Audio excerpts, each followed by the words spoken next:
खै थाहा छैन कुन खुसी मिल्छ मान्छेलाई अरू कसैको खुसी खोजेर आफ्नो जिन्दगीमा रमाउन।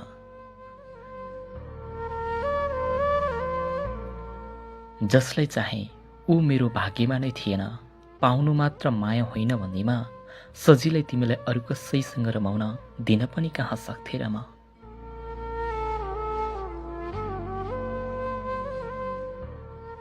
तिम्रो याद पनि दिलको धड्कन जस्तै बनिसकेको छ।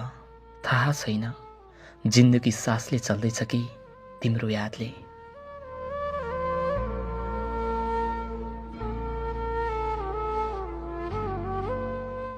त्यसै पनि म झरेको पात थिएँ, काम नलाग्ने। उसले उठायो, उठाउन त उठायो, तर आगो सल्काउनका लागि मात्र।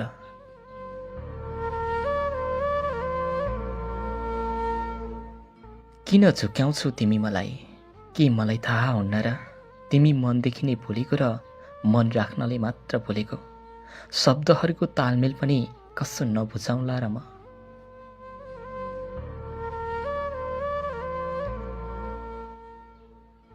एक दिन पक्कै हेर्नेछौ तिमीले हाम्रा ती पुराना म्यासेजहरू अनि भन्नेछौ पागल नै थियो मेरो लागि, निकै माया गर्थ्यो मलाई भनेर।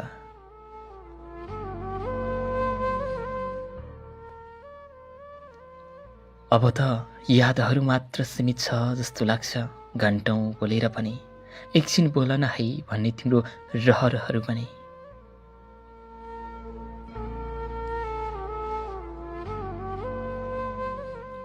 जिन्दगीमा कैयौँ पटक लडेर घरि उठ्दै पछारिँदै गर्दा कहिलेकाहीँ त भो अब उठ्न सक्दिन भन्ने भाव हुँदो रहेछ।